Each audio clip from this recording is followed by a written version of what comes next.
Hi friends, പവിത്ര സീരിയലിൻ്റെ വളരെ വിഷമകരമായിട്ടുള്ള ഒരു എപ്പിസോഡാട്ടോ ഇനി വരാൻ പോകുന്നത്. അതായത് വരുൺ മരിച്ചിരിക്കുന്നു, വിക്രമാണ് കുത്തിയതെന്നാണ് എല്ലാവരും പറഞ്ഞു പരത്തിയിരിക്കുന്നത്. എന്നാൽ അങ്ങനെയല്ലെന്ന് വിശ്വസിക്കുന്ന കുറച്ച് ആൾക്കാരും ഉണ്ട് കേട്ടോ. അതായത് സത്യം വിശ്വസിക്കുന്നവർ. പിന്നീട് കാണിക്കുന്ന ഭാഗത്തിൽ രാവിലെ തന്നെ പത്രം വരുമ്പോൾ ശ്രീകാന്ത് അതിലെ വരുണിൻ്റെ മരണവാർത്ത ഇങ്ങനെ നോക്കി നിൽക്കാട്ടോ. എന്നിട്ട് അപ്പം തന്നെ ദീപ്തിനെയും എല്ലാവരെയും വിളിക്കുകയാണ്.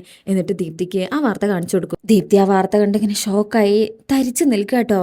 എല്ലാവരും എന്തെന്നറിയാതെ ഇങ്ങനെ ദീപ്തിയെ തന്നെ നോക്കുക. വേദയ്ക്ക് കാര്യം മനസ്സിലായിട്ടില്ല. ദീപ്തി അപ്പോഴേക്കും ആകെ വല്ലാതായി ബോധം കെട്ട് വീഴാണ്. എല്ലാവരും പേടിക്കും. എല്ലാവരും ഞെട്ടലോടെ ദീപ്തിയെ വേഗം പിടിക്കും.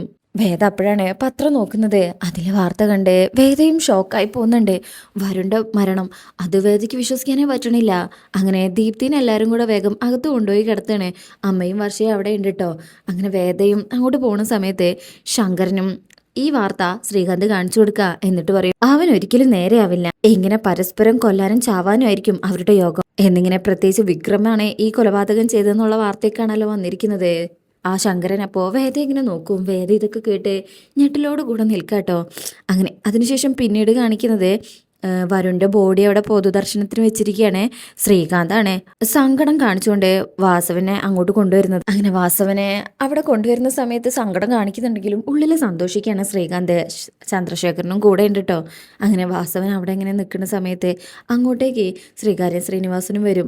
എന്നിട്ട് പറയും, ഈ കളിയിൽ വിക്രമില്ല, ഇത് മറ്റാരുടെയോ കൊട്ടേഷനാണ് എന്ന് പറയുന്ന സമയത്ത് പുളിക്കുണ്ട് കേട്ടോ കൂടെ. അങ്ങേരൊന്നും പ്രത്യേകിച്ച് പറയണില്ല. അങ്ങനെ അതിനുശേഷം ശ്രീകാര്യം ശ്രീനിവാസൻ അവിടെ നിന്ന് ഇറങ്ങുകയാണ്. അപ്പോഴായിരിക്കും വേദ അങ്ങോട്ട് വരുന്നത്. വേദ അങ്ങോട്ട് വരുന്ന സമയത്ത് അവിടെ ശ്രീകാന്തിനെയും അതുപോലെ ചന്ദ്രശേഖരനെയും കാണുന്നുണ്ട്. ഇവര് വേദ അങ്ങോട്ട് വരുന്ന ഒട്ടും പ്രതീക്ഷിച്ചിട്ടില്ലെന്ന് തോന്നുന്നു. വേദയെ കണ്ട് ഇവരങ്ങ് ഞെട്ടിപ്പോവാട്ടോ. വേദ ഇവരെ തന്നെ ഇങ്ങനെ നോക്കുന്നതൊക്കെ കാണിച്ചുകൊണ്ടാണ് ഈ പ്രൊമോ ഇവിടെ അവസാനിച്ചിരിക്കുന്നത്. അപ്പോൾ ഈ റിവ്യൂ ഇഷ്ടപ്പെട്ടിട്ടുണ്ടെങ്കിൽ ചാനൽ എല്ലാവരും ഒന്ന് ലൈക്ക് ചെയ്യുക, സബ്സ്ക്രൈബ് ചെയ്യുക, സപ്പോർട്ട് ചെയ്യുക. താങ്ക്